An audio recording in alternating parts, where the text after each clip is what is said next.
Well, before we get started,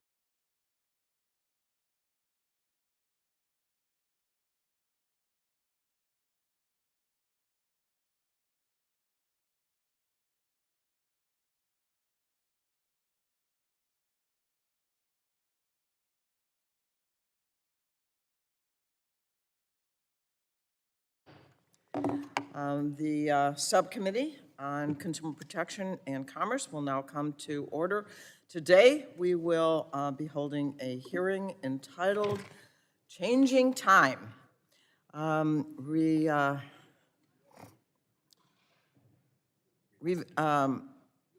that, revising? Revisiting spring forward, fall backward. Due to COVID-19 public health emergency, members can participate today in today's hearing either in person or remotely via online video conferencing in accordance with the updated guidelines issued by the attending physician.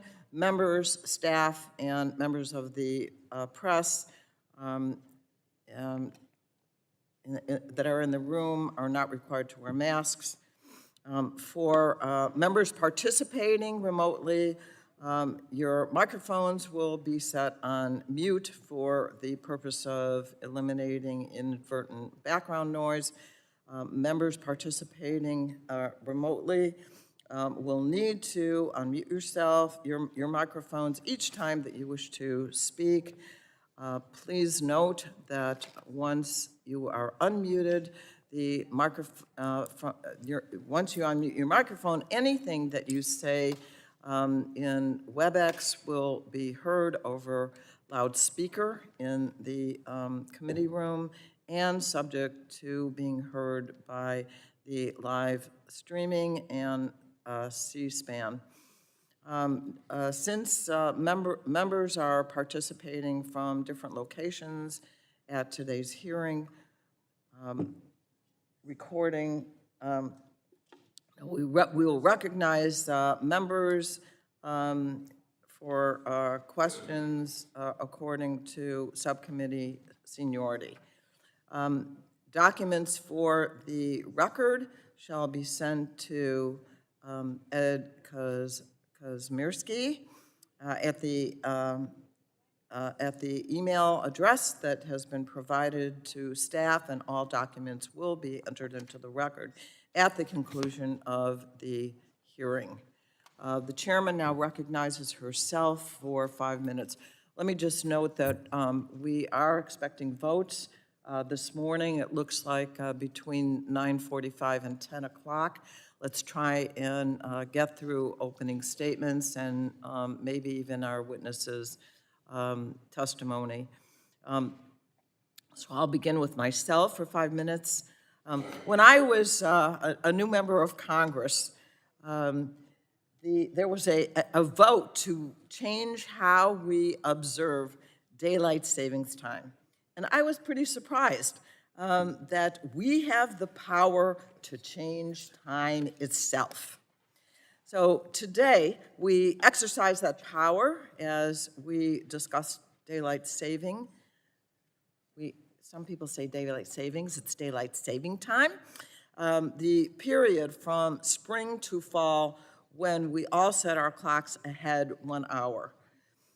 Standardizing time across the country has its roots in the growth of railroads across America in the late 19th century, when it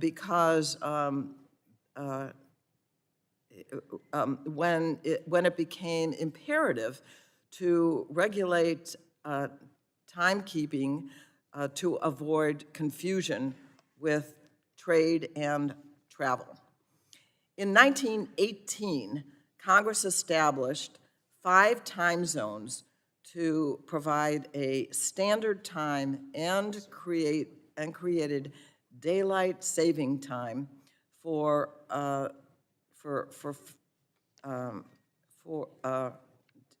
daylight. Following its adoption. Following its adoption by Europe during World War II. After World War II, however, Daylight savings time was actually abolished at the federal level, though localities had the option of continuing to observe, and so this resulted in confusion. So the Interstate Commerce Commission recommended that, that Congress re-examine the issue. The Uniform Time Act of 1966 set up the basic system that we are using as of today, when we spring forward and fall back to observe daylight saving time, as we will this upcoming Sunday, don't forget. History shows that daylight saving time has benefits and costs. The growing public interest in this topic and action on the state level brings us here today. Some argue that when we spring forward and lose an hour of sunshine in the morning, that this impacts our health, school children commuting to school, and potentially even traffic safety. On the other hand, there are those who contend that the extra hour of sunshine in the evening can be beneficial, a real boon to restaurants and commercial commerce and tourism. Supporters of daylight saving time claim that it is an energy saving and energy saver, and point to a 2008 report by the Department of Energy, which found that daylight saving time saves 1.2 terawatts of energy per year, though other studies have rather mixed results. Studies have found that the transition itself from standard time to daylight savings and back again has health impacts. These recent studies found that the transition causes cumulative sleep loss and may result in more heart attacks and mood disorders. So today we hear from experts who can illuminate these issues. I look forward to our discussion as we learn more about the benefits and costs of daylight saving time. And I want to thank you. I want to give my thanks to the witnesses for joining us today. And the chair now yields to my distinguished ranking member of this subcommittee, Mr. Bilirakis. I just promoted him to Dr. Bilirakis, member of the subcommittee. I yield to you. Thank you very much. I appreciate it. Good morning, Madam Chair. Good morning to everyone. Thank you, Madam Chair, for holding this hearing and examining the issue of daylight saving time and our spring forward coming on Sunday this upcoming weekend. And thank you to our witnesses for testifying and providing your expertise on this matter. I look forward to the hearing and again, getting your perspectives on this particular issue. My constituents I did a survey recently and they feel strongly about this issue. So I'm glad we're having the hearing. Of course, we have other issues we have to deal with as well. Since 1918, when daylight saving time was first enacted, it has received many praises and criticisms, as well as many attempted revisions from this body of Congress. I know that almost 40 years ago, this committee held a hearing on legislation to extend daylight saving time, a hearing which my father, Congressman Mike Bilirakis, participated in when he served on the subcommittee. on energy conservation. So, but back then, the legislation would have extended this practice with the aim to decrease energy consumption during the spring and summer, a continuation of its original purpose to reduce usage of oil during the First World War. While I have heard the original desired outcome of this practice may have diminished over the course of the last 100 years, a topic I hope to discuss today, I know that Americans' opinions of daylight saving time have not. This is a topic that I continue to hear about back home from my constituents, so hopefully this hearing serves to educate the members here today so we can make informed decisions moving forward. And while there are certainly many topics that deserve our attention in this subcommittee, today's topic comes just a few days before we once again go through the ritual many of us don't understand or care for. This Sunday, as the chairman said, we will likely experience an almost seamless change as our phones now have the ability to reset the time on their own. I say almost seamlessly, because while this transition may be easy for our devices, it is not so much for our bodies. Humans are not as simple as winding a watch back or forward or resetting the time on our microwave. The toll the time change has on your bodies, on our bodies and our mind can be severe, even when it may not be apparent, and can cause health effects, as the chairwoman said, like increased depression and greater risk of heart attack and strokes. I'm glad to have the perspective of Dr. Mallow on this panel so we can further examine the impacts changing the clocks have on our bodies and our mental state, our mental health, especially during this pandemic. We also need to examine the effects daylight saving time has on the economy. In my home state of Florida, the Sunshine State, we take our daylight very seriously. In fact, Florida's legislature passed a state bill that would make daylight saving time permanent year-round. But the policy requires congressional approval to take effect. That's another reason why I'm glad that we're holding this bipartisan hearing, to learn more about the impacts of daylight saving time and how Congress can consider time changes nationwide. We have to be very careful, deliberative on this issue. A lot of our industries, like travel and tourism, rely on daylight, of course, daylight, and of course in my state of Florida, later to provide Floridians and tourists with good services all around the country. Simply put, the longer the sun is out in the afternoon and evening, the more consumers will be outside participating in local economies. That's why I'm pleased we will hear from Lau Beckwith, the Senior Vice President at the National Association of Convenience Stores, so we can learn more about how the change in time impacts businesses in our great economy. So again, thank you, Madam Chair, for holding this hearing, and I look forward to engaging on this particular discussion and this particular subject. I yield back the balance of my time. Appreciate it. The gentleman yields back, and now I recognize Mr. Pallone, the chairman of the full committee, for 5 minutes for his opening statement. Thank you, Chairwoman Schakowsky. This weekend, we will once again spring forward, changing our clocks forward 1 hour. It's a weekend that makes a lot of us unhappy. The loss of that 1 hour of sleep seems to impact us for days afterwards.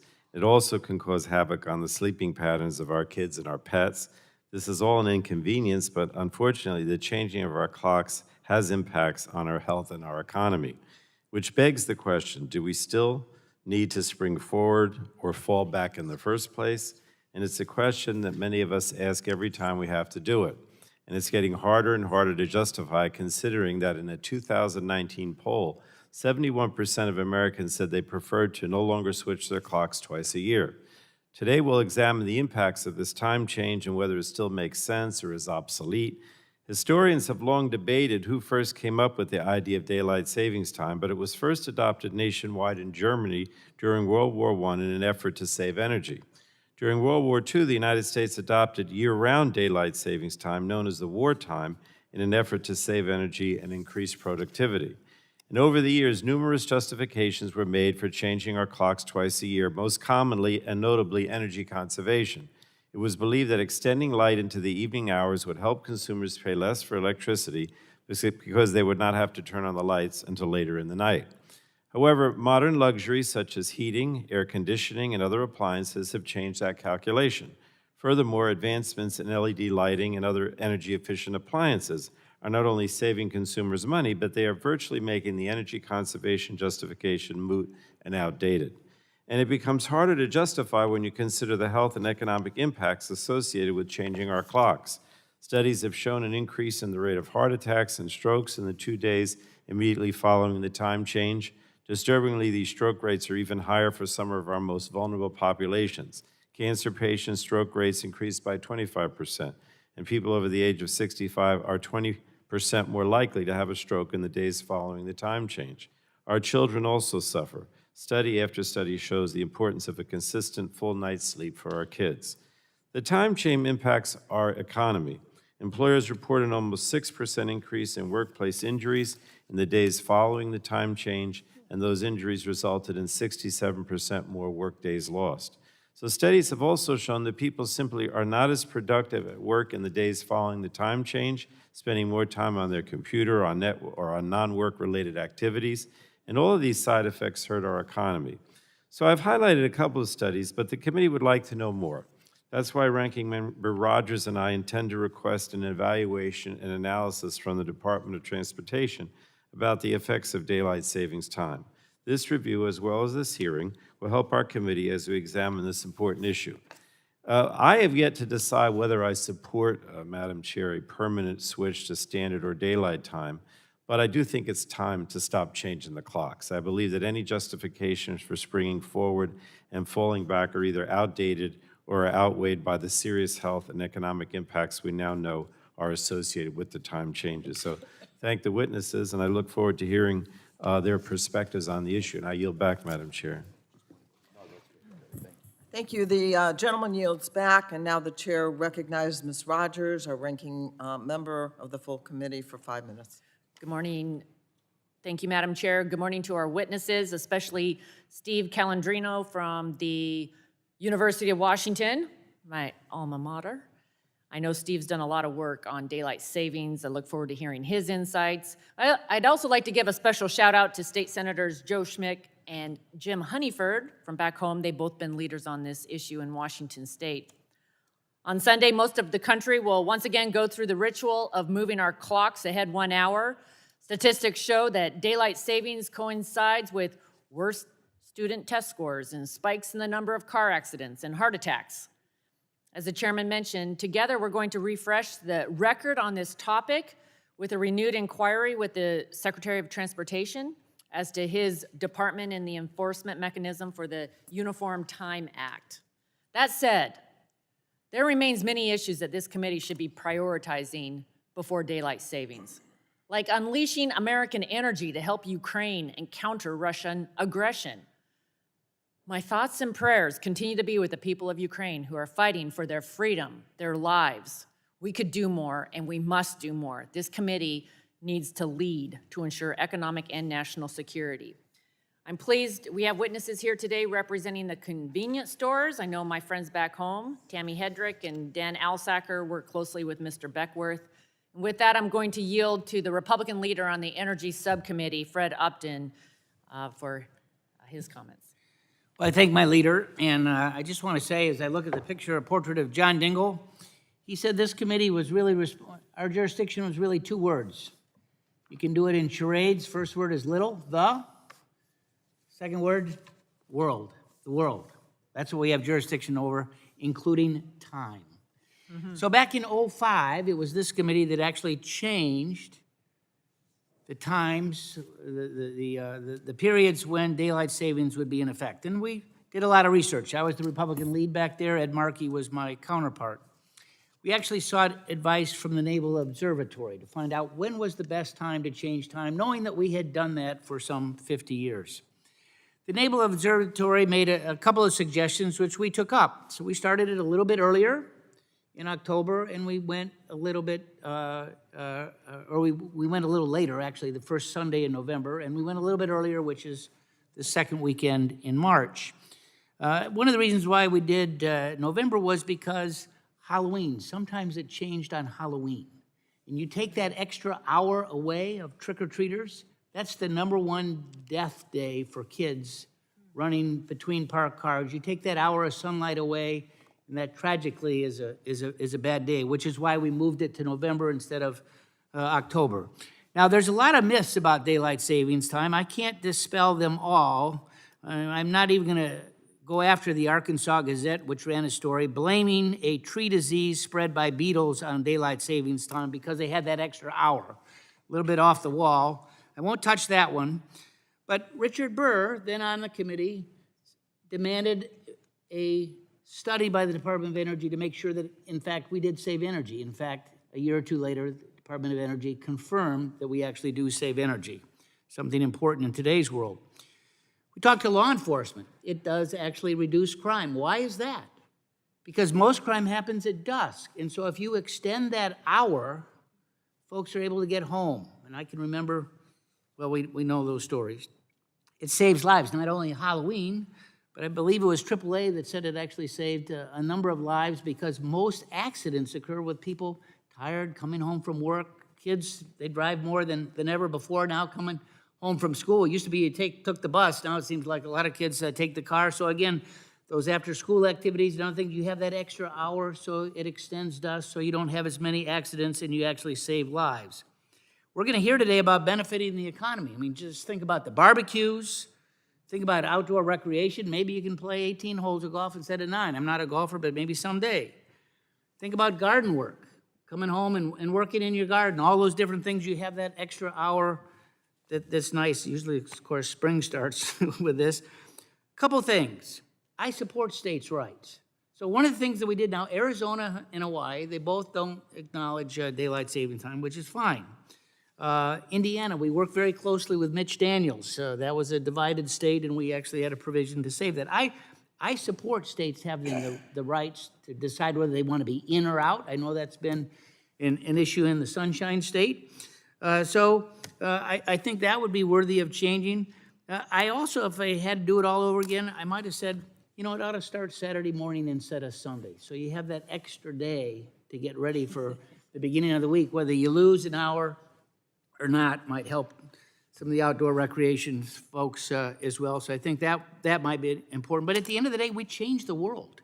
The rest of the world changed their time to comply with us. So this is a big thing. If you change it, it's a big thing. The airlines, the cruise industry, the tourists, and often you got confusion. Our state was next to Michigan. We always had, you know, which time zone, you know, is the one that flies out of South Bend, which time are you on? So there's a lot of questions. Appreciate the hearing. With that, I yield back. The gentleman who remembers the earlier debate is an expert on this. And I would now like to introduce our witnesses. I assume all of them are somewhere remotely. I wanted to first introduce Steve Calandrillo, or is it Calandrillo? Calandrillo, I've been told, who is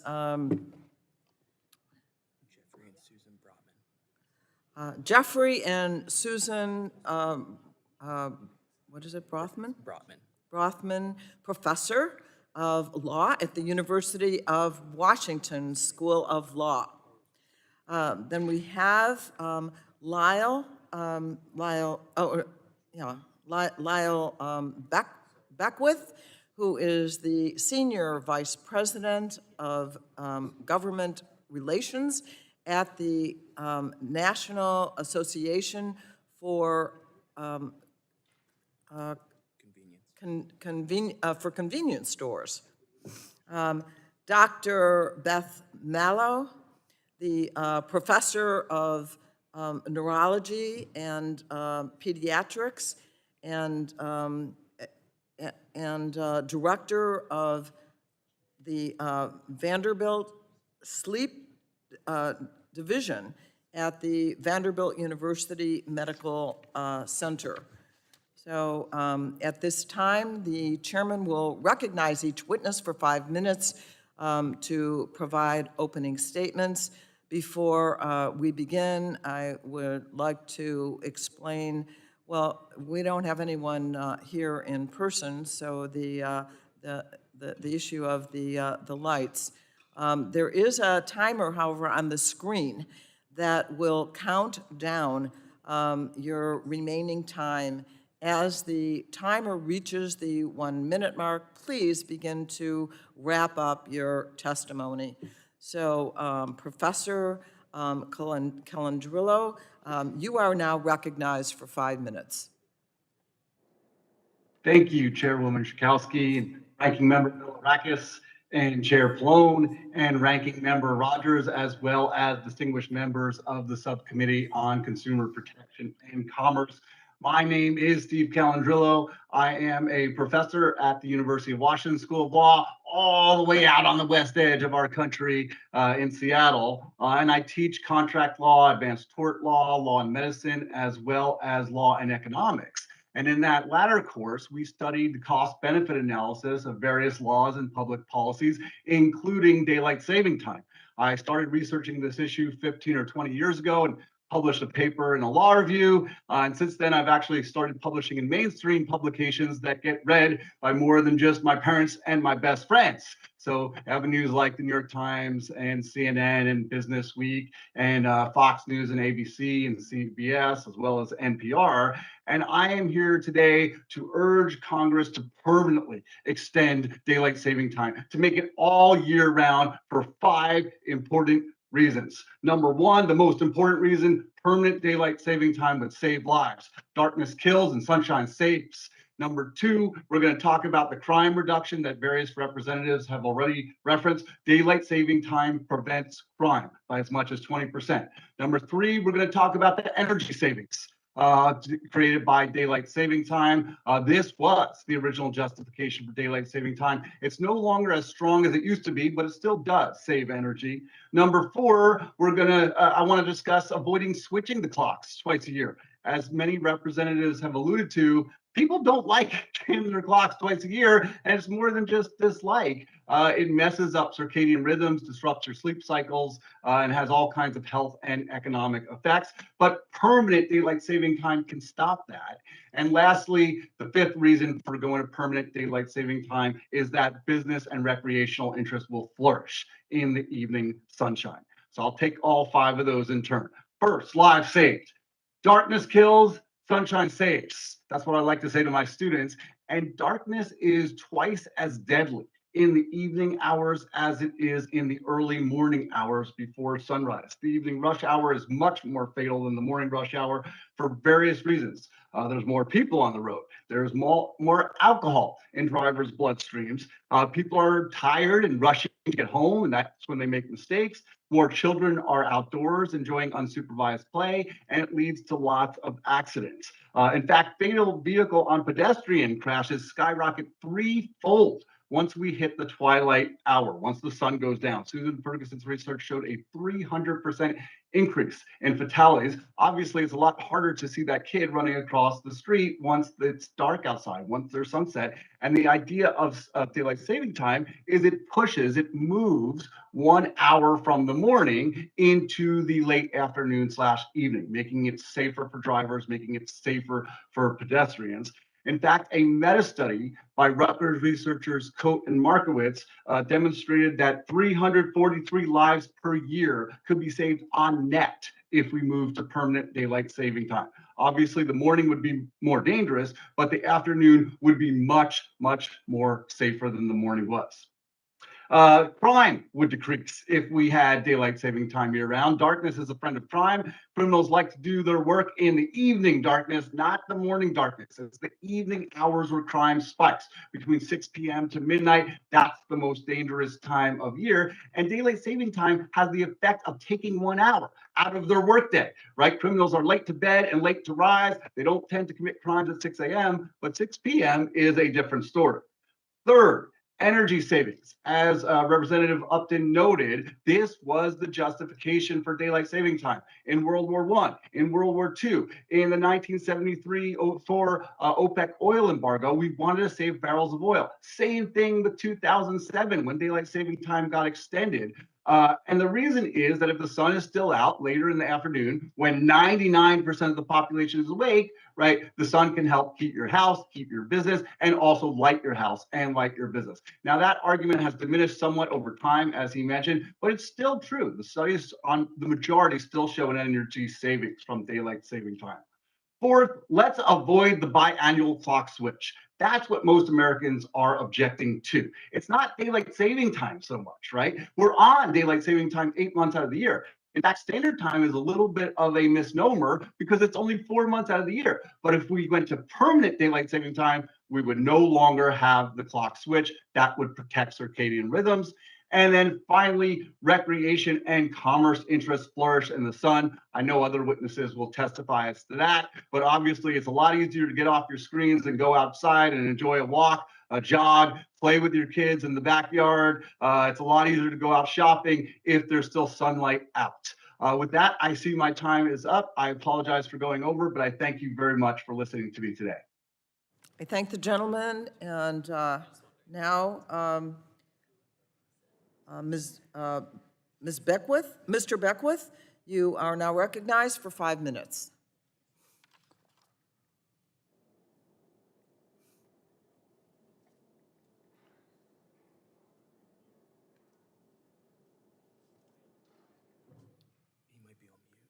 Are you there, Mr. Beckwith? I apologize. I thought I had hit the unmute button. Can you hear me now? We can hear you, we can't see you. Okay. There you go. Okay. All right. Thank you, Madam Chair and members of the committee. My name is Lyle Beckwith. I'm Senior Vice President of Government Relations for the National Association of Convenience Stores, or NACS as we like to call it. I appreciate the opportunity to come here today to discuss this issue. I actually started working for NACS in the mid-'80s, and this issue was the first issue I worked on. So I'm looking forward to sharing my historic perspective on this, but more so I'm looking forward to the conversation we'll have afterwards, and I'll do my best to answer your questions the best of my ability. As I will explain, I'm going to read a brief statement. As I'll explain, the bottom line is that daylight savings time is good for business and commerce across the United States, and our industry urges you to keep it in place. By way of background, NACS is an international trade association representing the convenience store industry with more than 1,500 retail and 1,600 supplier companies as members, the majority of whom are based in the United States. NACS represents over 150,000 domestic stores, and that represents approximately 80% of the retail motor fuel sales in the United States. The convenience industry employs about 2.34 million workers and generated more than $548 billion in total sales in 2020, representing more than 3% of the U.S. gross domestic product. Of those sales, approximately $292 billion come from fuel sales alone. We conduct more than 160 million transactions every day. That equates to about half the U.S. population on a daily basis. 93% of Americans live within 10 minutes of one of our store's locations. These businesses are particularly important in rural and urban areas of the country that might not have as many large businesses available. In these locations, the convenience store not only serves as the place to get fuel, but is often the grocery store and center of the community. Daylight saving time was employed at different points during the 20th century, as we've all heard, previously the history of this. As I said, NACS has been involved in previous discussions of this. Switching between daylight saving time and standard time is, of course, a balancing act. None of us can change how much sunlight there is in a given day. As much as it appears, Congress does not have the power to change time. Congress has the power to balance time, but the day is going to be the same length regardless of what we do here today.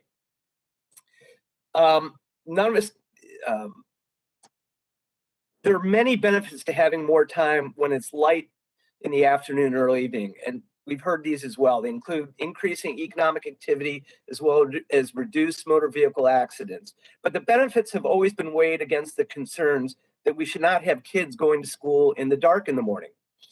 So this is balancing between the various interests that led us to the longstanding policy of switching our clocks in the spring and fall to take the most advantage of the daylight that we can every year. As I said, next testified in favor of extending daylight savings time before an Energy and Commerce Subcommittee as early as 1983 and has supported extensions of the policy. While there are questions about how much, if any, energy is saved with daylight saving, the majority of studies show that reduced use of electricity for lighting does decrease overall energy demand. That's been one of the overriding points of public discussion regarding the use of daylight saving time, but there are other reasons that moving from standard time to daylight savings time in the spring is good policy. Our industry has consistently found that commerce increases when the nation moves to daylight saving time. When the clocks change in the spring, people feel as though they have more time after work to engage in a range of activities that increase commerce, from eating out to shopping to participating in or taking kids to a variety of outdoor activities. They consistently show increased spending when daylight hours are shifted later in the day throughout daylight saving. One study compared spending changes when daylight saving started and stopped in Los Angeles with spending in Phoenix, which does not observe daylight saving time. The result was clear increases in spending in Los Angeles when daylight saving started and losses of spending when it ended. For the convenience industry specifically, 76.5% of sales come during the part of the year when we're on daylight savings time, yet a significantly higher percentage than the 65% of the year we spend using daylight saving time. Overall, this means about $5 billion in incremental sales for the industry attributable to the change. Those are big numbers. The legislative record of past debates of these policies showed consistent statements regarding the benefit to the economy of daylight saving time. Everyone understands that changing the clocks can be annoying. We all lose that hour of sleep in the spring and can feel tired adjusting to the change. But my personal experience and the evidence of our behavior shows that we're all pretty happy to have that extra hour of daylight later in the day when we go home. It matters more than you think when you look at the shopping as well as the data behavior.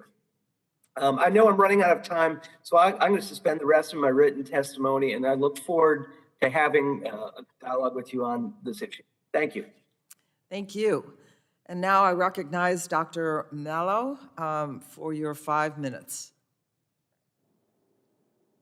Thank you, Chairwoman Schakowsky, Ranking Member Bilirakis, and other members of the committee. I really appreciate being able to participate in this important hearing today.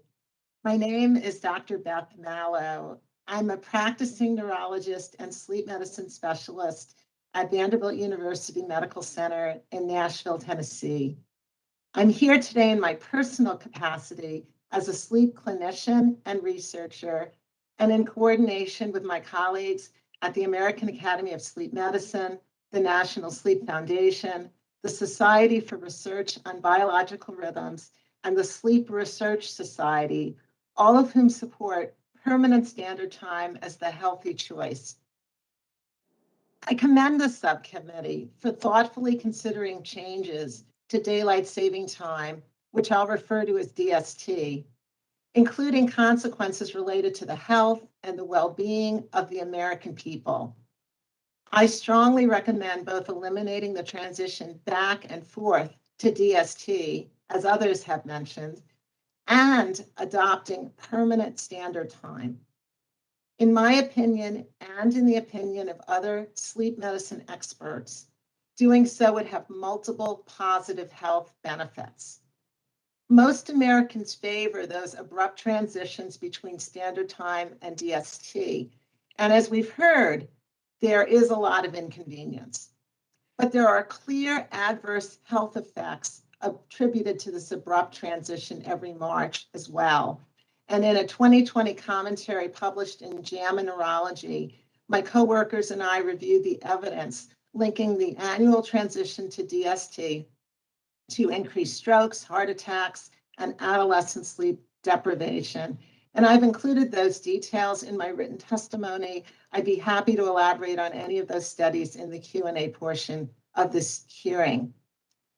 Now, if there's general agreement that transitioning back and forth between standard time and DST is not only unpopular, but detrimental to health, then we're faced with the question, where do we land?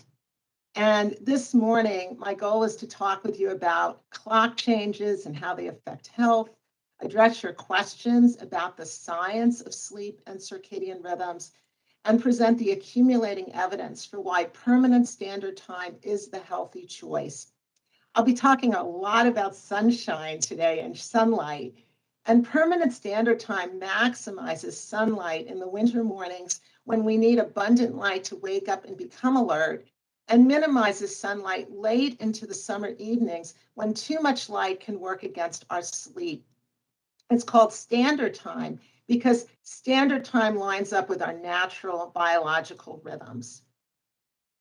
Some Americans, including our essential workers who need to report by 7 a.m. or earlier, really stand to benefit from permanent standard time. And roughly half of our K through 12 students need to be in school before 8 a.m., with many school districts starting in the 7 to 7:30 a.m. time range. Our students and many American workers are at risk for chronic sleep loss and also what's called circadian misalignment. It basically refers to a mismatch in the timing between our work, our school, our sleep routines, and the sun, that all-important light signal from the outside world. Chronic sleep loss, circadian misalignment, or both make us more prone to a whole host of detrimental health effects throughout the lifespan, including obesity, diabetes, ADHD, depression, cardiovascular disease, cancer, and Alzheimer's disease. People with disabilities are also more susceptible to clock changes. I work on how to help children with autism sleep better, and I've cared for multiple children whose sleep worsens after this change to DST, with more meltdowns, more hyperactivity, with the changes lasting weeks, very stressful to their parents. And effective interventions for sleep problems in autism include limiting evening light, maximizing morning light. Permanent standard time would optimize both of those interventions. In summary, my colleagues and I strongly recommend eliminating the transition back and forth to DST and adopting permanent standard time, the natural and healthy choice. I'm looking forward to answering your questions. Thank you.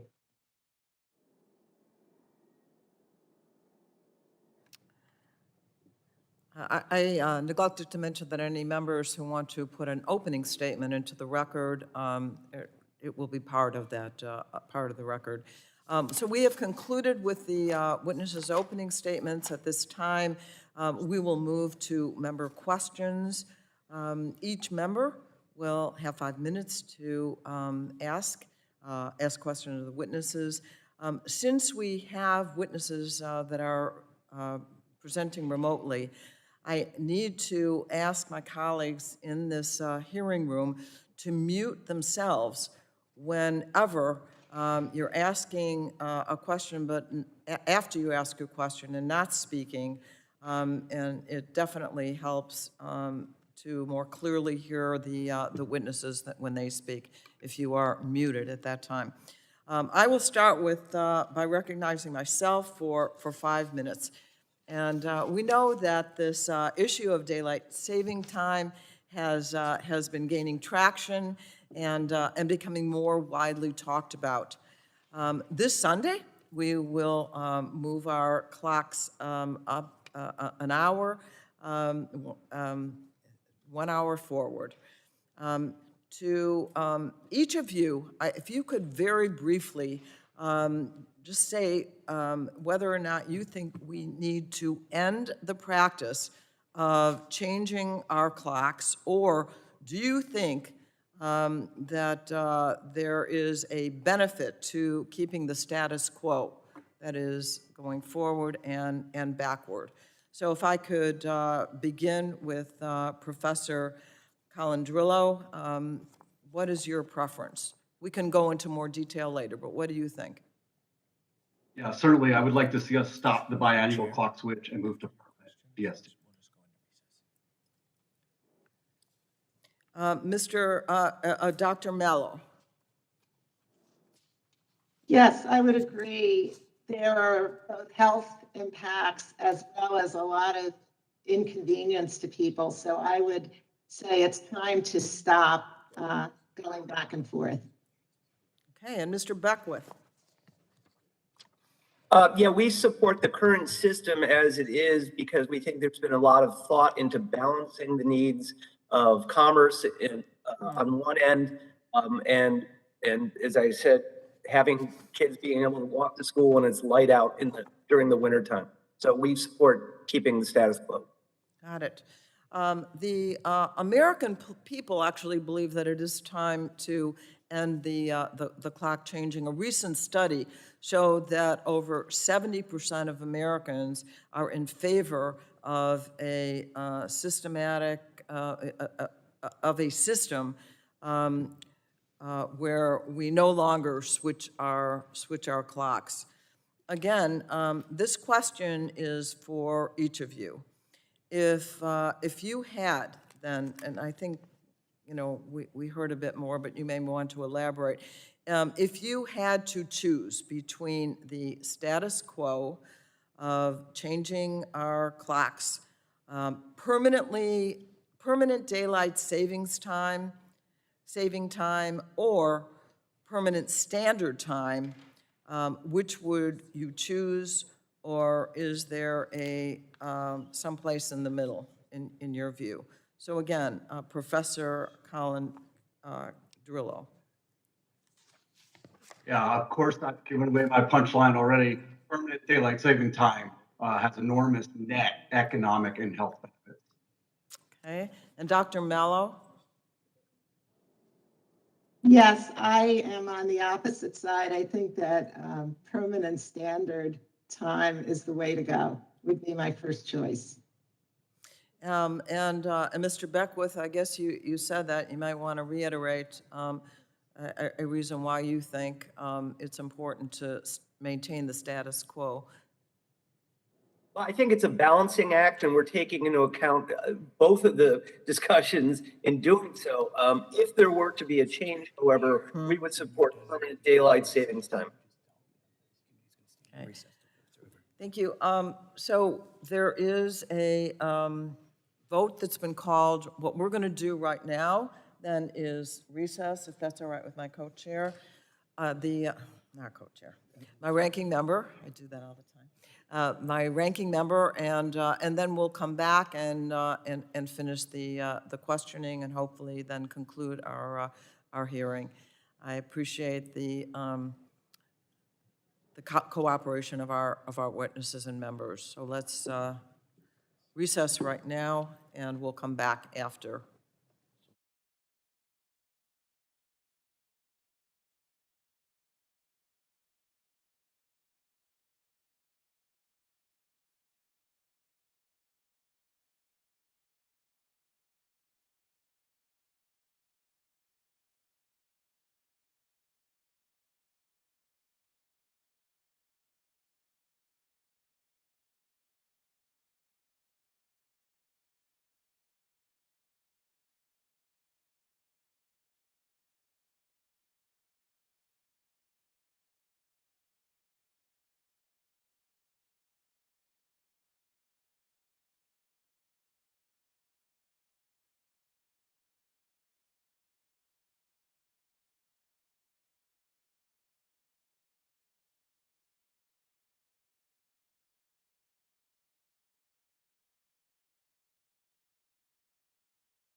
We're going to count down from 5, and then we'll bring the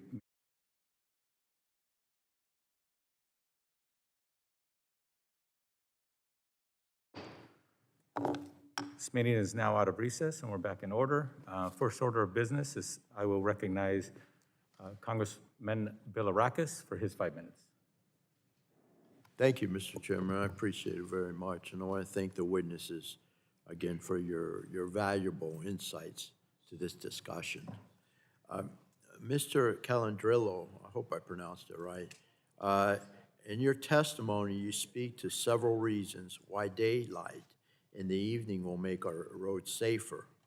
Numbers from NHTSA were recently released on the number of deaths that occur on our roads each year. They are staggering and frankly unacceptable as far as I'm concerned. We have to do better, and it starts with the subcommittee acting on legislation that my friend Representative Bob Latta has led on for the last 5 years for advanced driving systems and autonomous vehicles to ensure America leads in these new technologies. So Mr. Calandrillo, again, question, can you elaborate on the dangers both our children and senior citizens face in the evening when it gets dark sooner during standard time? Obviously, that's a big issue for my district in Florida. No.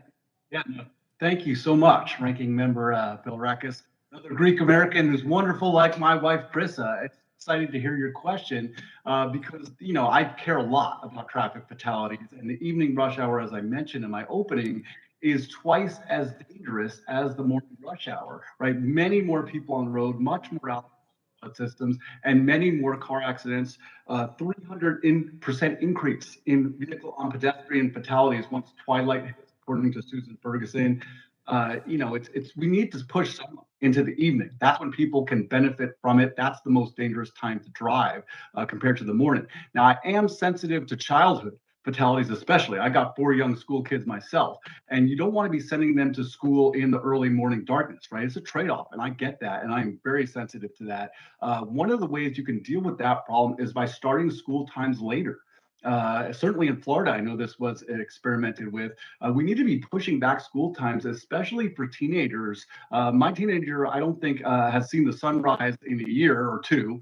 They don't like to wake up early. We shouldn't be having school at 7 or 7:30 p.m. or a.m. for them.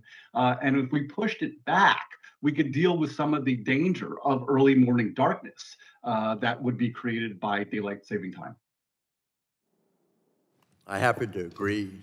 7:20 is when my kids started high school, and I thought that was always too early.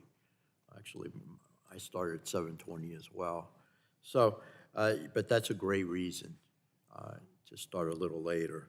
So, Dr. Mallow, I want to ask you a similar question because in your testimony you included a graphic comparing the difference in daylight savings or daylight in different cities during daylight saving time. I agree, there are stark differences in the pictures, but I'm curious about the flip side. If children are playing in the streets at 4 p.m. or if they're playing in their driveways, what have you, at 4 p.m., and all of a sudden it gets dark, and that's true in some parts of the country, this may impact their ability to get enough exercise during the day, which I think is crucial, which, as we know, again, is critical for the health and safety of our kids. This is especially true in the past few years as our kids are increasingly addicted to social media, unfortunately, and screen time. Do you have any concerns about the level of childhood activity that may be impacted by potential shift to standard time permanently? Again, the question is for Dr. Mallow. Yeah, that's a great question. And I think that physical activity in kids is really important, and it's a complicated issue because it's not just light, it's also how tired they are, what's going on in their schools. I do want to commend Dr. Witness Calandrello for his emphasis on later school start times.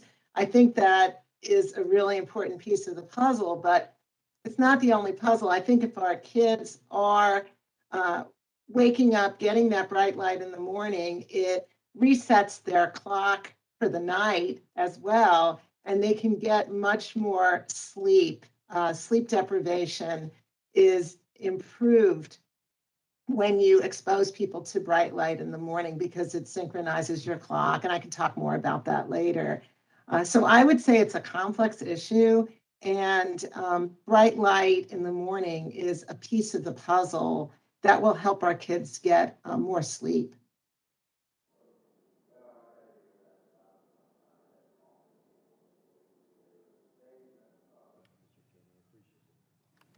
The gentleman yield back the balance of his time. Next, I'll recognize the chairman of the full committee, Chairman Pallone, for his 5 minutes. Thank you, Chairman. We heard today, of course, that changing our clocks twice a year severely impacts our health. And over the years, the science continues to get clearer that sleep is vital for our health and well-being. So let me start with Dr. Mallow. In your testimony, you speak to how sleep loss and changing sleep patterns can have a major effect on our health. Can you elaborate on those concerns and how stopping spring-forward, fall-back time changes could help alleviate some of those negative health impacts? Yes. I just want to make sure I understand the question. So, Well, you know, actually, how I can does- combine two questions, if you don't mind, Doctor. First, I'm trying to Okay, find sure. out, you know, how we can, how if you got rid of the changing it twice a year and just either had it all daylight or all standard time, that would alleviate some of the health impacts. And then more about how we should be thinking about kids in the context of that. I'm an advocate for getting rid of the changing it. I haven't decided yet whether I want daylight or standard, but I don't think we should go back and forth. Right. So starting with that issue, the going back and forth really briefly, and then I'll get to the other one. Where should we go with that? I think that there is clear evidence that going back and forth not only affects adults with the heart attacks and strokes, but also affects our kids, particularly with teen sleep deprivation. Teens are really susceptible because as we go through puberty, our natural melatonin levels are pushed later, and we just have a really hard time going to sleep, particularly as teens. And then you throw in everything else that's going on with teens and in terms of school and all, and it really could create a lot of sleep deprivation, the school start times that were mentioned that are oftentimes very early. So I do think there is a big argument for child health, teen health, by getting rid of this transition back and forth. Now, the reason I think permanent standard time is the healthy choice is because we need light in the morning to become alert, to get ourselves going. The kids need to be alert to go to school, to learn. They're also oftentimes on the road driving in the dark. And there have been multiple studies that have shown that motor vehicle crashes are more common when kids are driving to school in really early morning hours, like the 7 o'clock hour versus the 8 o'clock hour. So that's one area where kids are really affected, and the permanent standard time would make a huge difference. And then we also see the impacts of sleep loss in these kids on depression, ADHD, self-harm, obesity, which is a huge issue right now in our kids. So there's a lot of health aspects where getting more sleep, which would happen when you get that bright light in the morning to wake you up, get you going, makes it easier to go to sleep at night, and having less of that late evening light, which can really mess up our sleep patterns. All of that, the early morning light, less light in the evening would be promoted by having permanent standard time adopted. Thank you. Now, let me just ask, we know that the economy is hurt by changing our clocks. Workers lose productivity, workplace injuries rise. So let me just ask Mr. Calandrillo, I only have a minute. In your testimony, you mentioned the stock market averages a negative return on the Monday following when we switch our clocks. What other parts of the economy see a swing when we change our clocks? Thank you so much, Chair Palone. I really appreciate that. From my great home state of New Jersey, where I was born and raised, really appreciate the emphasis on not just the health effects, but also the economic effects. As Dr. Mello says, right, so changing the clocks is the most responsible for health impacts. And as far as the economic impacts, right, commerce flourishes in the sunshine, right? People feel a lot safer going out to the store to go shopping in the evening sunshine. You don't do a lot of that at 6 a.m. A lot of that at 6 p.m. in the after school hours or after work hours. That's when people go out and engage in economic commerce. And so that's why putting an hour of sunlight there helps aid that process.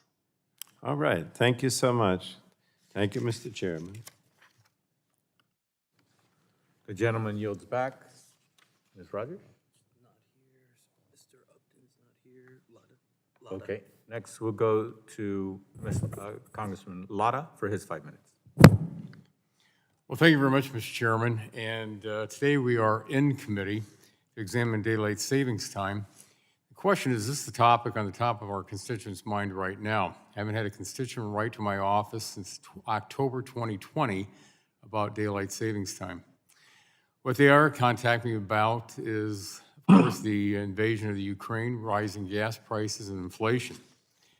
The other things we should be talking about is American energy independence. Last year, the United States purchased approximately $17.3 billion in crude oil and petroleum products from Russia.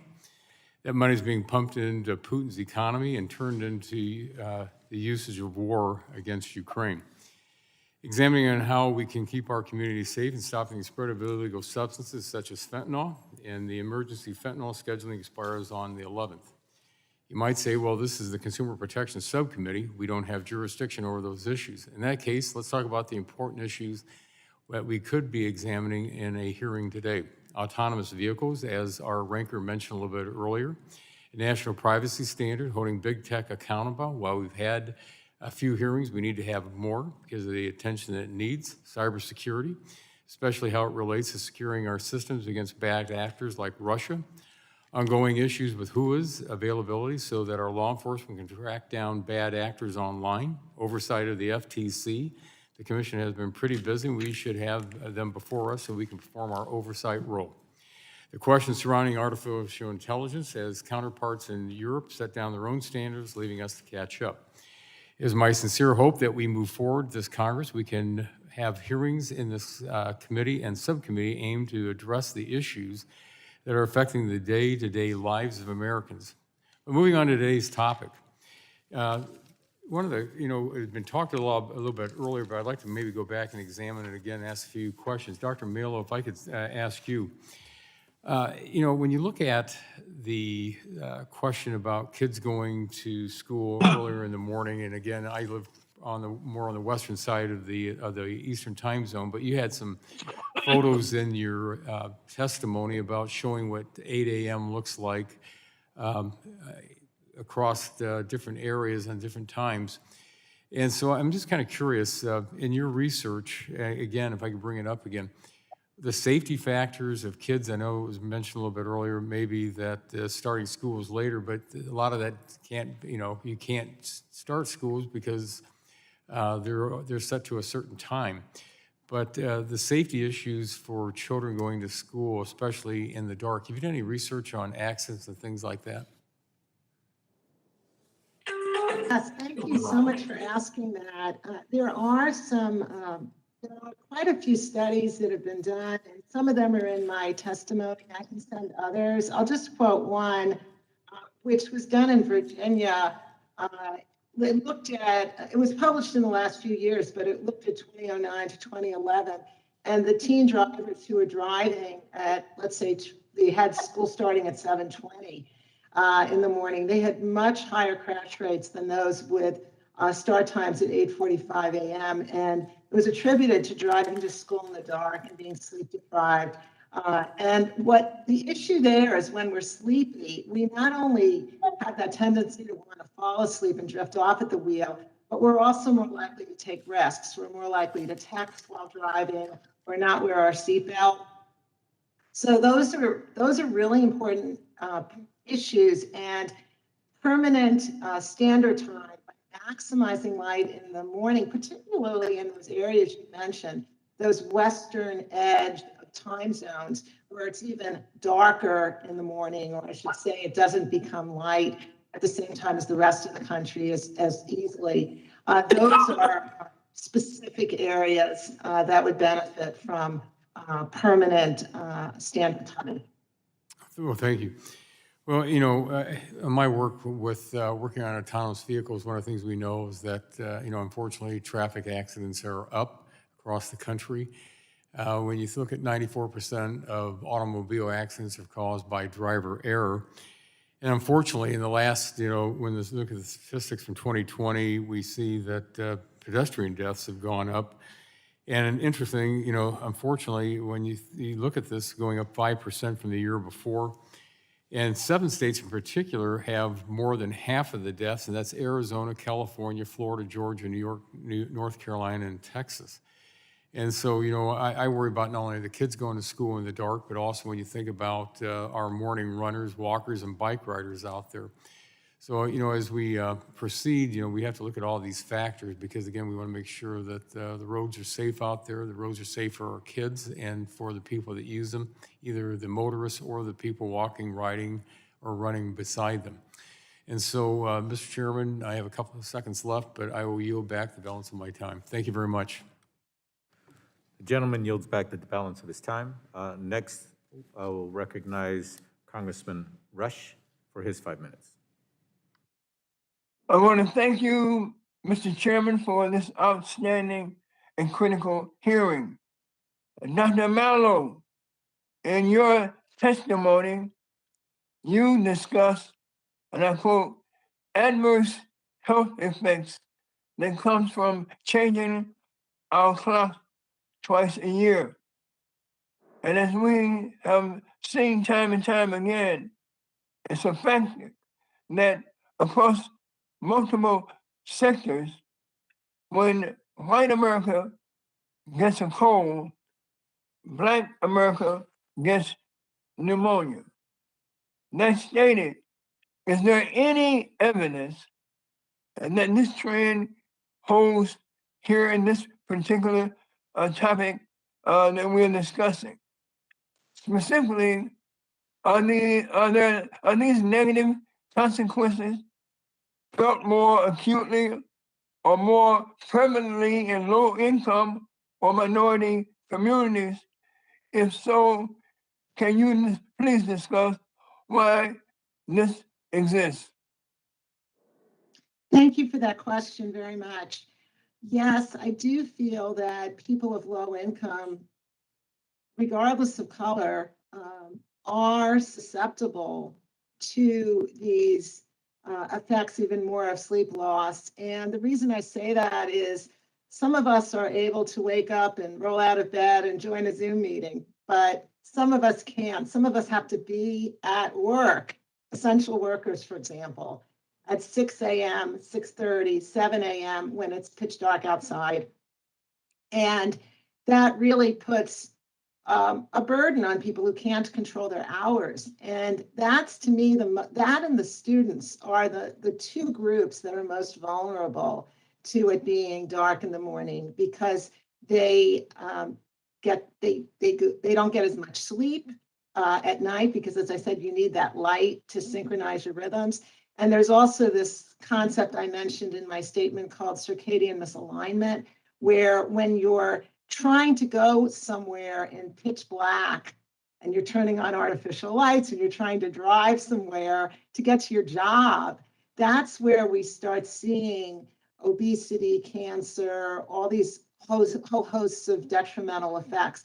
And people who can't control their hours, like those who have lower socioeconomic, potentially some racial differences as well, are going to be more susceptible to those health effects. So they're quite vulnerable.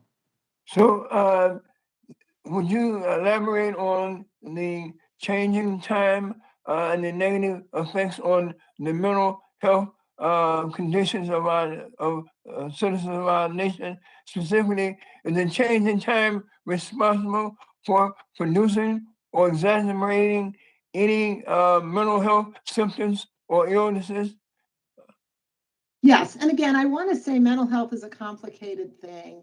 It's not just one thing, but there is literature to support that depression and other mental health issues, ADHD, are affected by not having proper sleep. And we know that the idea of permanent standard time would maximize sleep. It's the right choice for sleep. And everything else, all those health benefits would then follow from adapting the permanent standard time. So does the lack of sleep, does that in any way hamper your ability to cope with the normal one might consider stress, or is it exacerbated stress in one's life? Yes. Yeah. I mean, I know we all know how we feel when we're sleep deprived. We're more apt to send that email we'll regret later. I've just experienced sleep deprivation the last few days because I've been working to get this brief done and testify today. And it reminded me how when I don't get my 7 to 8 hours of sleep, how I just don't feel like I'm fully on my game. And that affects mood, that affects irritability, that affects how we talk to each other as American citizens. So I'm a huge advocate. That's why I'm a sleep specialist in getting enough sleep. And again, that permanent standard time would promote more sleep for most of us. And my last question, I only have a few seconds. Is your calendar open for about 400 members of Congress to be your patients? Absolutely. We'll accommodate you all. Thank you. Are you back, Mr. Chairman? The gentleman yields back the balance of his time. Next, I'll recognize Congresswoman Rogers, the ranking member of the full committee. Thank you, Mr. Chairman. Mr. Beckwith, today is the National Association of Convenience Stores Fly-In Day. I'm looking forward to meeting with a couple of your colleagues from my home district, Dan Alsacker and Tammy Hedrick. I know you're busy with the fly-in, and so I really appreciate you joining us. In your testimony, you reference a study that compared the spending changes in LA, which observes daylight savings time, and Phoenix, which does not. While the results of this study found that spending in LA increased during daylight savings time and decreased in standard time, I believe it's important to highlight two bordering states that use different practices for determining the time. Currently, the patchwork of state privacy and data security laws continues to increase, and that will lead to greater confusion for businesses and consumers. I fear that the same may occur with the fragmented daylight savings time practices. Can you speak to any potential burdens your members may face in each state when they are choosing whether to recognize the permanent standard time, permanent daylight time, or remain status quo? Thank you for the question.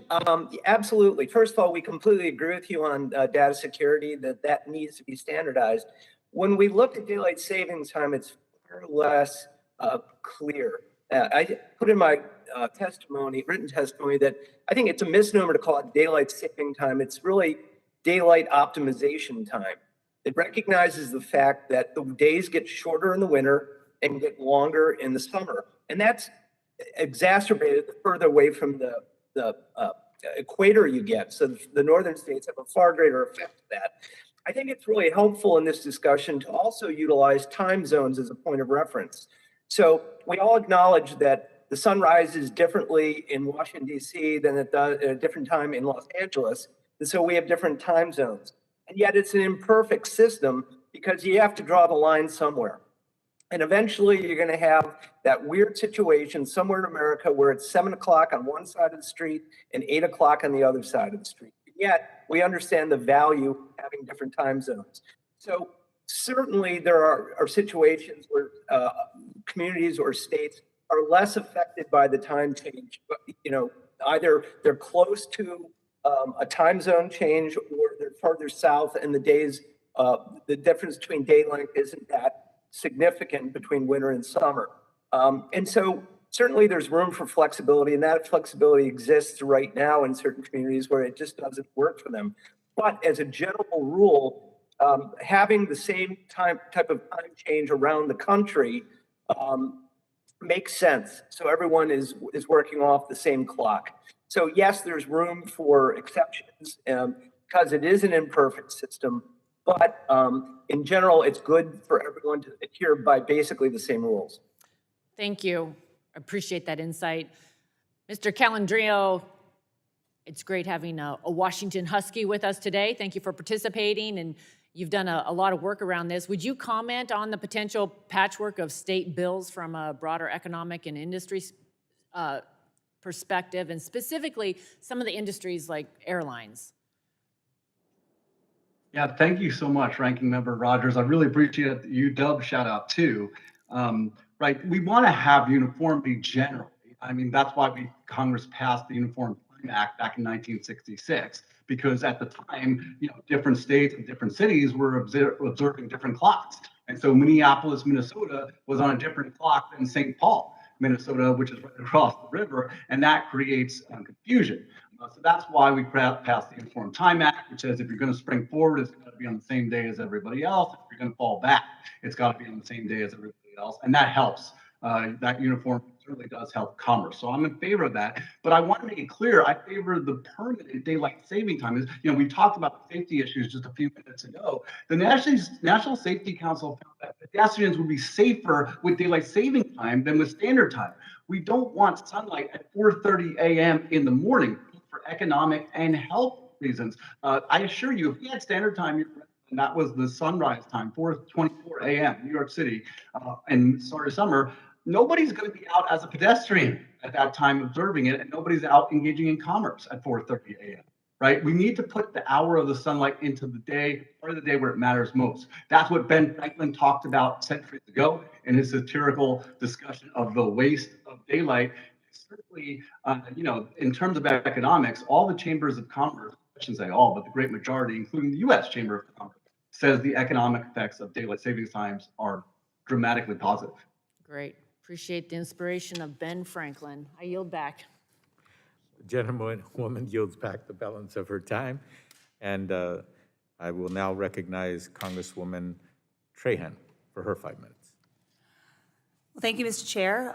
Last Tuesday, during his first State of the Union address, the President highlighted an issue I know my colleagues care deeply about, and that's youth mental health. The issue has been one of the centerpieces of my legislative agenda. In fact, in March, I joined the chair, Congressman Cardenas, to introduce Youth Mental Health and Suicide Prevention Act, legislation to support positive mental health promotion and suicide prevention programs in high schools.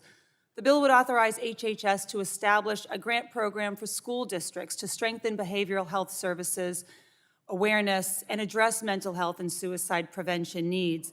Additionally, I have worked with Congresswoman Castor to continually advocate for kids' safety online, aiming to create online spaces that have a positive impact on youth mental health through the Kids Internet Design and Safety Act, or KIDS. And most recently, my office has been investigating online suicide forums and the ways they encourage and provide instruction to struggling youth. These are big issues. They require new regulations, new funding streams, and agency resources. Today, we're talking about something that may feel simple to a lot of folks, changing clocks, but changing clocks can impact teen mental health, and that is what I want to explore today. Dr. Mallow, can you speak as to why a consistent sleep pattern is important for teen brain development and mental health? Yes, thank you so much for that question. And I referenced in my written testimony a consensus statement of the American Academy of Sleep Medicine on health and the consequences for our kids. I was fortunate enough to be one of the authors on this. It was published in 2016, but I think things are even more grim these days with teen mental health. And we basically talked about what are the consequences when kids are not getting the sleep they need. And we specifically talked about mental health, including risk of self-harm, suicide thoughts, and suicide attempts. So I really appreciate you bringing this forward. When kids are sleeping better, they're less apt to take a role in risk-taking activity in suicide issues. And the best way, I think there's two simple things our country could do at either the state level with the later school start times that's been brought up by others today. And then, of course, having more light in the morning to promote sleep, which would be the permanent standard time. And I so commend you for bringing that up, because I think that the mental health of our children is critical right now. Thank you, Doctor. Professor Calandrillo, how could extra sunlight in the evening encourage outdoor play? Have you seen any data regarding an increase in outdoor play correlating with less screen time for children? I really appreciate that question. And I agree with everything that Dr. Malone you just said, but I actually think that the mental health issue and certainly the screen time issue, these are all bettered by permanent daylight saving time, not permanent standard time. No kids going out to play at 4:30 a.m. or 5:30 a.m. or 6:30 a.m. in the morning. They do that at 4:30 or 5:30 or 6:30 p.m. And that's what gets kids outside, like my kids, enjoying outdoor unsupervised. And by the way, in terms of the mental health goals, right, there is a big problem with seasonal affective disorder and depression if you don't have sunlight in the part of the day when you're awake to use it, which is the afternoon and evening. 99% of the public is awake, kids are awake. They're not, only half of America is awake in the morning. We need to, I think the depression statistics, the other health outcome measures, the other economic measures, all would be served by moving that hour into the part of the day when more people can use it. Well, thank you for that. Mr. Beckwith, do you have anything to add? I'm not a doctor, so I don't really have anything to comment about mental health. I will comment briefly, though. The comment that moving the clock ahead 1 hour once a year is dangerous really begs the common sense question. If that's true, we have bigger problems. If you look at your colleagues, every Sunday or Monday, the majority of your colleagues are returning from their districts, and they're returning with 1, 2, 3 hours of sleep deprivation. And let's not even talk about the ones from Hawaii, Alaska. So if setting the clocks ahead 1 hour is dangerous, flying east is deadly. Yeah, thank you for that. Look, mental health challenges have become a national crisis, and as a mother of 5, this issue hits home, and it's worth thinking about a variety of legislative approaches that could address the problem, including putting an end to changing the clocks. Thank you, Mr. Chair. I yield back. The gentlewoman yields back the balance of her time. Next, I'll recognize Congressman Dunn for his 5 minutes. Thank you, Mr. Chairman. I'm keenly aware of the arguments regarding daylight savings times for Florida, where any average day is so enjoyable, so healthy, so full of beauty that it seems only logical that many of our residents and our over 100 million tourists a year are longing to extend every day. I confess, however, that I was surprised, shocked even, that this subject took central stage in the deliberations of this committee at this particular moment in history. Like all of us gathered here, my days, nights, weeks, and weekends have been consumed for months with our efforts to avoid war, save our brave Ukrainian friends, and unify our NATO allies so that this barbaric invasion does not spill over into even more of Europe, thus precipitating the most dangerous possibility of thermonuclear war that we have seen since the Cuban Missile Crisis. We also need to restore our energy independence, gone now for just 1 year. It seems so long ago. January of 2021, American independence was real. I was paying $2 a gallon for gas. Energy independence for the free world is a vitally important goal for international security, for life, and for liberty. And crime, my God, the crime wave we face with our defunded and demoralized police, still heroic law enforcement officers at all levels. Surely this subject commands our attention. I know that our sheriffs and police would be grateful if we focused some of our attention and time on the massive human trafficking operations on our southern border that pour billions of dollars into the drug cartels' pockets and deliver record amounts of deadly drugs to America at the same time. Sadly, this leads to record numbers of death among our young Americans by overdose and a surge in associated crime.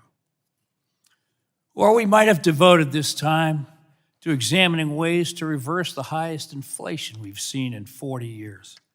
Inflation that is rapidly eroding the life savings of many Americans and decreasing real wages for all of us daily.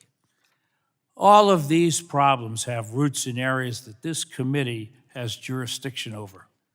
And I know all of our members on both sides of the aisle have ideas about how to help our fellow Americans.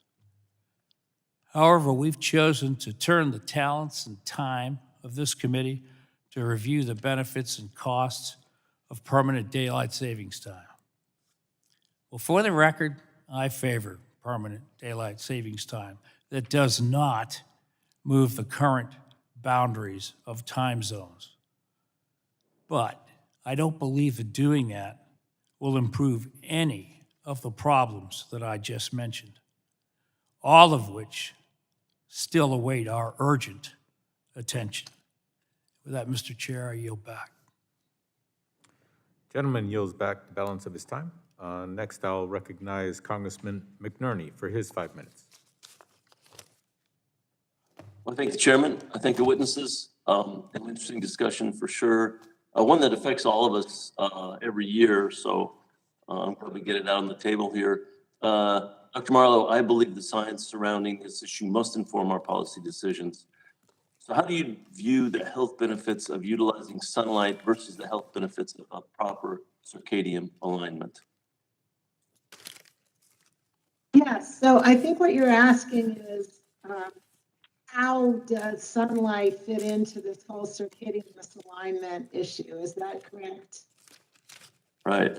Yeah, I'm really glad you asked that question just so I could clear it up a little bit.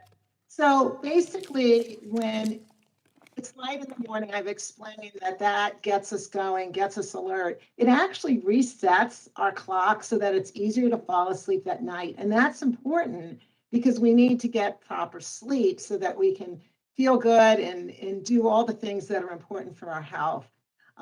And when we get light too late in the day and in the evening, so basically in the winter, we want to get our light in the mornings, and that's what the permanent standard time would help promote. Now, in the evening, we want to get less light. I'm not talking about 5 o'clock, 6 o'clock at night. I'm talking about 10 o'clock at night. When I lived in Michigan, we would have to postpone fireworks on July 4th until after 10 o'clock because it wasn't dark yet. And that light is what interferes with our falling asleep because we need it to be dark to produce our natural melatonin and help us fall asleep. So as an example, people who are on those western edges of those time zones tend to get less sleep. People have actually documented they get less sleep. They have more health issues like obesity, even cancer has been linked to those western edges because they're not getting enough light in the morning and they're getting too much light in the evening. And that's what contributes to not just sleep deprivation, but that whole mismatch that we refer to as circadian misalignment. And what the permanent daylight time would do is exacerbate that effect because you'd be getting even less light in the morning in the winter and more light in the evening, while permanent standard time, which is more healthy, would promote more sleep, promote more circadian alignment. It's called standard time because it's more natural. It fits our regular sleep-wake patterns and promotes sleep. I don't want you to filibuster my whole 3 to 5 minutes. How does the impact of changing a clock by 1 hour compare with jet lag for 1 hour difference or for more than 1 hour? Yeah, and I'll try to be brief. I just had wanted to make sure I got the basic facts in. So it's very different when we go, let's say, from Chicago to DC, because what's happening is we're changing our clock, but we're also changing our environment and we're following the sun. So everything changes, and the sun actually helps us reset our circadian rhythms. But when next weekend, when we turn the clock forward, we're not changing our environment. So it's a very artificial thing. And we're off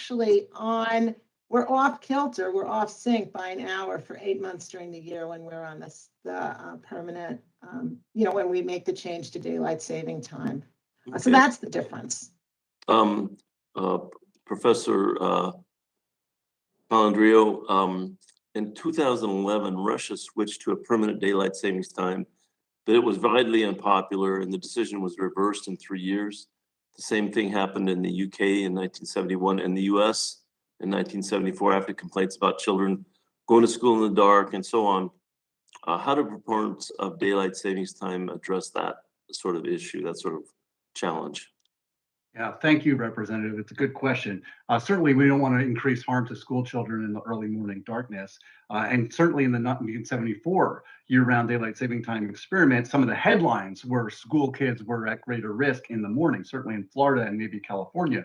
But it's important to not just look at anecdotes, but to look at studies, right? The National Safety Council looked at the 1974 data and concluded in 42 states plus Washington, D.C., there was no increase in danger to school children because even though there was more morning darkness, there was much more afternoon sunlight and there was kids saved in the afternoon, but they never made headlines, right? Obviously that accidents in the mornings do make headlines. And it breaks my heart, right? That is a tragedy when that happens. But we have to understand that we need to put the sunlight into the portion of the day when all kids are up and moving around the town, not just the portion of the day when only half are awake. Like I said, 4:30, 5:30, 6:30 a.m., a lot of people are still asleep at that time and no one benefits from sunlight at that time. Whereas if you look at sunset times, 99% of the population is awake and benefits in terms of their health and in terms of the economy. All right, well, my time's expired, more than expired, so I'm gonna have to yield back. Thank you. The gentleman yields back. Next, I'll recognize Congresswoman Lesko for her 5 minutes. Thank you, Mr. Chair, and thank you to the people testifying today. I'm from the great state of Arizona. Dr. Malo, in your testimony, you spoke about the health benefits of permanent standard time. Arizona has observed permanent standard time for 40 years now. Has there been any medical studies done or medical data to demonstrate that Arizonans are less likely to experience the negative health outcomes you described if we went to permanent daylight time? That's a great question, and I have not been able to find that. I think most of the work has been done more on these edge effects and all, and trying to look at health issues. So no, I'm going to continue to look for that, and if I find anything, I'll let you know. Thank you. And I said the same thing to the chairwoman is please don't mess with Arizona. We've been doing this for 40 years. There's differences in the states. In Arizona, it's very hot in the summer. In fact, a lot of our workers that work on rooftops doing new roofs or on the highways, they actually work in the middle of the night because it's just too hot. And so anytime you change anything to Arizona, Arizonans are going to be upset, and it will have consequences that people from the East Coast may not think about. And with that, I yield back. The gentlewoman yields back the balance of her time. I'll recognize myself for 5 minutes.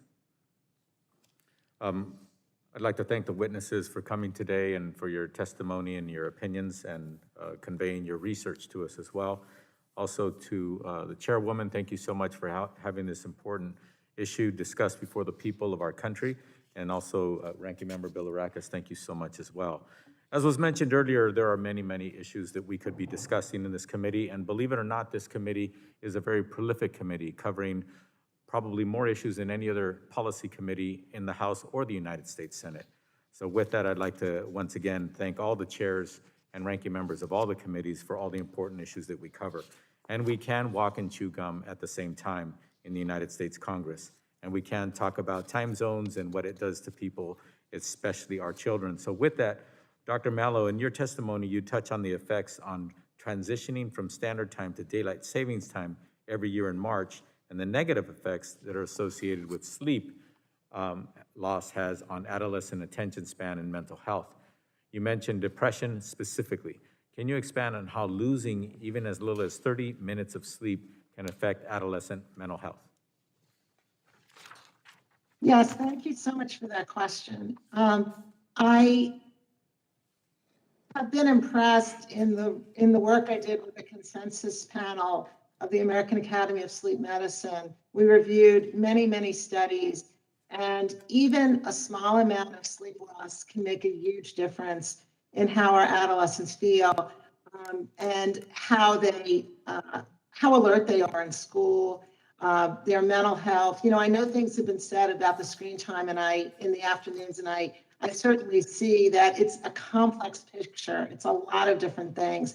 But I, as a sleep specialist, feel like the root cause of so much of what's going on with our adolescents is the poor sleep and the fact that they're just really sleep deprived. A lot of them aren't even getting 6 hours of sleep a night.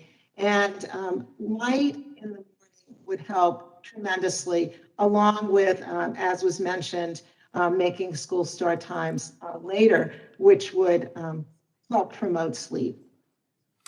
I'd like to ask you a question. Dr. Mello, in your expert opinion, let's just say a child is playing video games for 4, 5, and 6, and 8 hours a day, and what kind of effect could that have on a child's sleep pattern if they're doing something like that in a chronic way, where they're actually doing it daily, they're doing it very consistently, and something that perhaps is the question mark for me is, could that have an effect on a child's sleep? Yes, for sure. When kids are on their phones, it can affect their sleep patterns.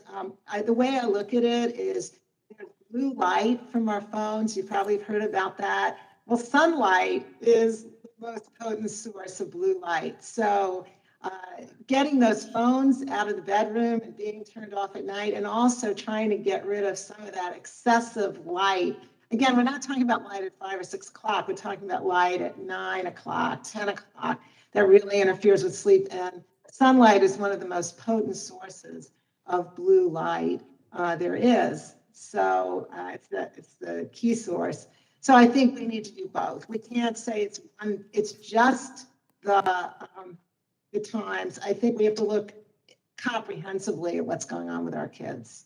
Well, Doctor, speaking of comprehensively, it just occurred to me that perhaps at least twice a year, maybe we, whether it's state governments, local governments, and federal governments, when people are finally thinking about daylight or darkness and having to change their clocks, maybe that's a great opportunity to remind the American people about maybe some better practices, like how to help people to ask their kids or get their kids to get outside and get some of that sunlight.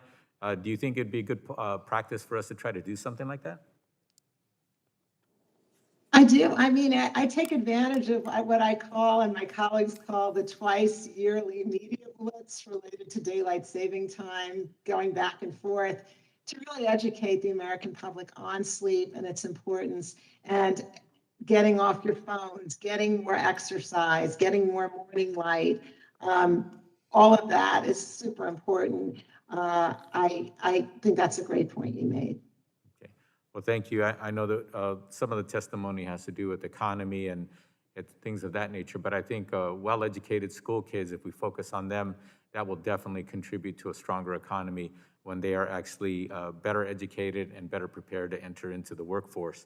So whether it's daylight savings time or anything like that, I think it's important for us to recognize that we have opportunities to go ahead and enlist other policies and other activities when people are paying attention to these kinds of things. Next, my time has expired, and I will recognize Congresswoman Dingell. Thank you, Mr. Chairman. This hearing could not be more timely as we prepare to spring forward this weekend and witness the resulting impacts to our small businesses, economy, and public health. It's our responsibility to weigh the benefits of any potential changes to federal policy regarding standard and daylight savings time. As a member representing Michigan, as you cite in your testimony, Dr. Mallow, this hearing is incredibly impactful for my constituents, and I look forward to the discussion and listening to everybody this morning. This is a question for the entire panel. Do you believe that switching between standard daylight savings times twice a year ultimately has had negative health impacts on Americans? Yes or no? Professor Calandrino? Yes, no, I certainly agree the biannual switch is bad, but permanent daylight savings time is the way to solve those health problems. Thank you, Dr. Mallow. I would say I'm on the flip side. I agree with Dr. Calandrino. We shouldn't go back and forth. I think from a health perspective, at least, the permanent standard time is the best healthy choice. And Mr. Beckwith. Thank you. I'm not a health expert, so I will abstain from answering that aspect, but I will point out that I fall in the middle between the other two panelists in saying that what we have created in our optimization of daylight really does take into account both of their opinions and tries to find the happy medium. Which is why we're always back having hearings on this subject. As you all know, this issue hits very close to home, especially for those who have children who have had to deal with cranky babies, or worse yet, cranky teens who haven't gotten enough sleep.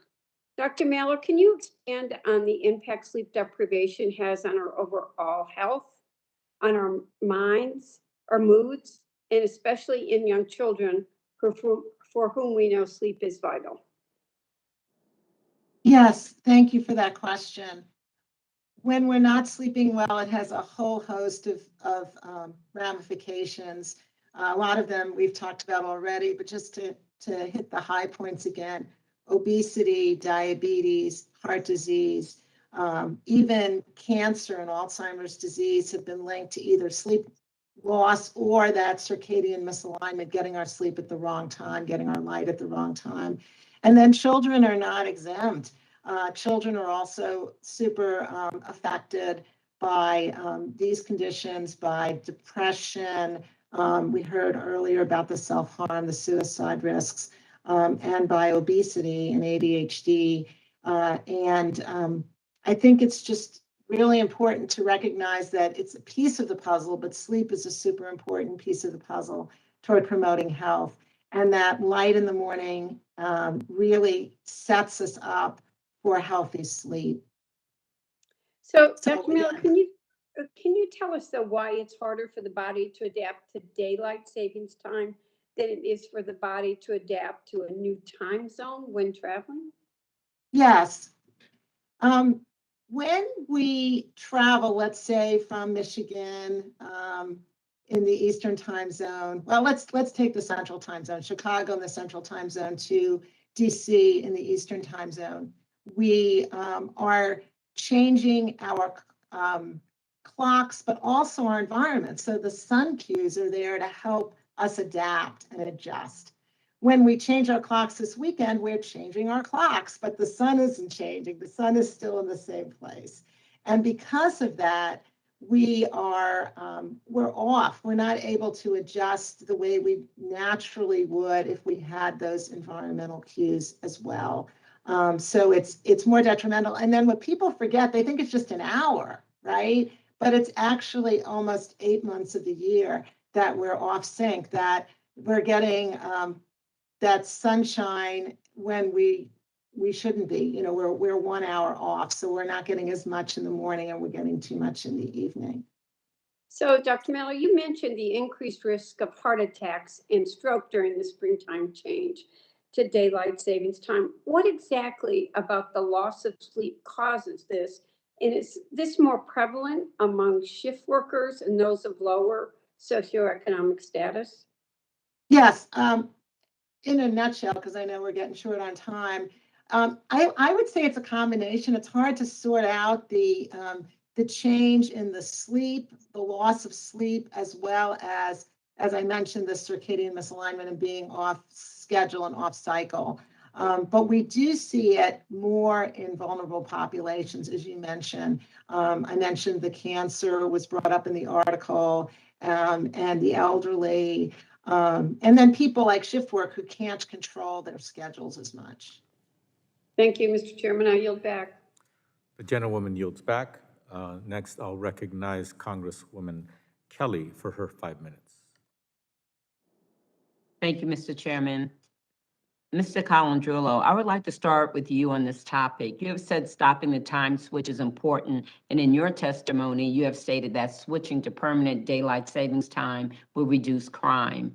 Can you elaborate more on how that works and what the connection is between time change and crime? Thank you so much for that question. Darkness is a friend of crime. Sunshine is a great disinfectant. Crime goes dramatically upwards at the 5 p.m., 6 p.m., after school, after work hours, all the way through midnight. People don't like to commit bad acts in sunlight. They would like the cover of darkness. British studies have estimated as much as a 20% reduction in street crime, juvenile crime, vandalism, graffiti, if we take an hour out of criminals' workday. By pushing sunlight into the evening, that has that effect, right? As I like to say, criminals are late to bed and late to rise. They don't wake up with the sunrise, but they do stay up late. And it's important in all of our discussion to not fight human nature. I mean, it'd be awesome if we all woke up with the sunrise, but we're not going to wake up at 4:30 or 5:30 in the morning. We have to recognize human nature. My son, who's in college, has never done that. We have to put those hours of sunlight into the part of the day where kids can use them and enjoy outdoor unsupervised play. And that will help their sleep cycles and certainly help crime and certainly help the economy. We tend to think of criminals as opportunistic, given that wouldn't they simply take advantage of a different opportunity? Well, again, like you're taking 1 hour out of their workday. It's true that they could just stay up later, right? They do try to stay up later, but they don't work in morning darkness. So standard time creates morning darkness, right? And at 5 a.m., 6 a.m., crime rates are exceptionally low. That is the lowest hour of crime rate in the day. So it's not like criminals are switching their work to that point of the day. They engage in afternoon and evening criminal activity, and daylight saving time helps prevent that. Mr. Beckwith, do you agree? Have your member companies raised this issue previously? Obviously, crime is a huge concern to us, Congresswoman. I take a little different approach than my other witness here. That it reminds me of the discussions many years ago when farmers were concerned about daylight savings time, that their cows wouldn't know when to be milked. And the response is the cows know when to be milked. You just have to adjust to when they're ready. And I look at crime the same way. Is I don't think criminals care what time it is. They just want to rob you when it's dark out. And so, I think certainly is an issue for us, but I put less emphasis on it for our industry for that reason. Okay, thank you. Did you want to make a point, I think, Mr. Calandrillo? Yes, crime rates. Yeah, crime rates are super low in the morning darkness, 5 a.m., 6 a.m. If you look at crime data, it shows that that's the lowest crime rate of the day. So the criminals are not taking advantage of morning darkness. Okay, thank you. Dr. Mallow, could you elaborate on how changing the clocks and loss of sleep or sleep misalignment could affect young children and juveniles when it comes to crime and their ability to make smart decisions? Yes, I think that we're all affected by sleep. And some folks or some kids who are struggling may, when their emotional systems are not in sync and they're depressed, might turn to crime. I don't know. I'm not a crime expert, so I don't want to go down that path very far. I will say as a woman, though, that when I've slept, when I'm fully awake and I've gotten a good night's sleep, I think my wits are around me more. And I think that is an important point, that at least for personal crimes, when we're more awake and more alert, we're less apt to be the target of crimes because we have more situational awareness. But I'm not going to say anything more about crime. I'm going to leave that to my other witnesses because I think they're far more expert in that area than me. And Mr. Calandrillo, would you care to comment? Yeah, no, certainly I agree, sleep helps, but like I said, the crime studies have shown that the crime rates are much, much lower in morning darkness than they are in evening darkness. So it's important we take away that evening darkness. That's what daylight saving time does. My grandparents and my dad, we owned, we didn't call it a convenience store, but we called it a mom and pop, a grocery store many, many, many years ago. So I know, that it is a big concern when I'm trying to think about, we were robbed a couple of times and it was, in the evening, but still concerned because we need our convenience stores and we need you to feel safe. So thank you so much, and I yield back. The gentlewoman yields back the balance of her time. Next, I'll recognize Congressman Soto for 5 minutes. Thank you, Chairman. Coming from the Sunshine State, we value sunshine for our quality of life, recreation, and our tourism economy. Over the years, I've heard countless complaints from constituents who hate going back to standard time in the winter months, losing hours of sunshine. In 2013, I drafted a bill called the Sunshine Protection Act during my first year in the Florida Senate. It would keep Florida on daylight savings time all year round, Chairman. I filed the bill on a Friday, no press release, little fanfare. By Saturday morning, the Orlando Sentinel called me and wrote a story. Well, the rest became history. It became a statewide story. It became a huge debate covered by just about every news station in Florida, and constituents and Floridians debated this for many years. Each of the 4 years I filed the bill, while in the Florida Senate, it was the most popularly viewed bill in the state legislature. Sadly, serving in the minority there, the Republicans never gave me a hearing on my bill. And after I got to the Congress in 2017, they gave the bill to my dear friend, colleague, Senator Stubbe, at the time now member of Congress, a Republican, and it was promptly passed into law. So I suppose it's sweet justice that I'm here today, reviewing this issue again with the Democratic majority and our Republican colleagues. We found out a few revelations as I heard from various constituents about the bill. First, we were going to give schools flexibility in their start times, so no student would have to go to school in the dark. Our schools know how to run transportation, and we can give them the flexibility to do that. Second, we found our local farmers really didn't need the government to tell them what time to wake up in the morning. They would rise at dawn either way. Third, we found local tourism businesses and restaurants love the idea, from our major theme parks to our beaches and other local businesses in that area. Daylight in the afternoons led to more businesses getting more business from residents and tourists. Our constituents also loved it because they would no longer be in the dark for several months after they got out of a long day of work. It also encouraged more exercise and outdoor activities for Floridians, something that we care deeply about. As we complement ending the time change, don't send Florida and other states back to the dark ages, please. If we're going to set up one time, let's make it a daylight savings time permanently. So I think the legislation we're looking at least start the ball rolling, would be really helpful. Mr. Calandrino, you want to briefly go through the economics of how important this is for small businesses and mid-sized businesses, particularly in tourism and in restaurants and others? Thank you so much, Representative Soto. I really appreciate your work on the Sunshine Protection Act. By the way, it's one of the last bipartisan issues in America, right? You had Senator Patty Murray from my state and Senator Rubio from your state helping you along with those bills, although they haven't gone anywhere, right? You want to think about the economic benefits of having that sunlight out in the afternoon and evening. That's when people shop, right? That's when people engage in outdoor activity. Again, putting that sunlight in the morning hour isn't going to have nearly the same effect. All the chambers of commerce that I've spoken to have supported the economic productivity created by daylight saving time. It's important we recognize recognize that. And it's a net issue for me. I do cost benefit analysis. Obviously, we're trading it off against morning darkness, and I am sensitive to the sleep concerns. As you mentioned, that Florida allows for schools to start later, but we have to recognize the net benefit of pushing sunlight into the afternoon. There are costs to any proposal and there are benefits to any proposal. We call 8 p.m. prime time for a reason, not 5 or 6 a.m.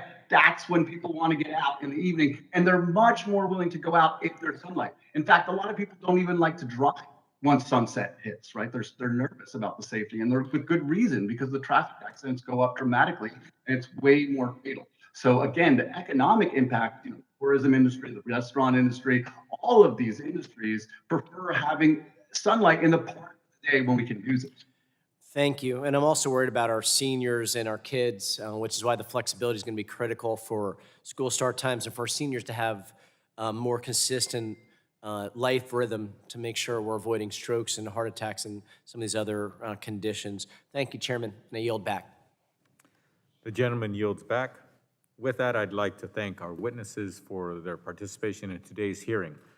I remind members that pursuant to committee rules, they have 10 business days to submit additional questions for the record to be answered by the witnesses who have appeared. I ask each witness to respond promptly to any questions that you may receive. At this time, I'll read, before we adjourn, the letters to be submitted for the record. A letter from the American Academy of Sleep Medicine, a letter from Save Standard Time, a letter from Updated Witness Testimony from Dr. Beth Mallow. And with that, this committee is now adjourned. Great job, Mr. Chairman. Thank you so much. All true. Thank you.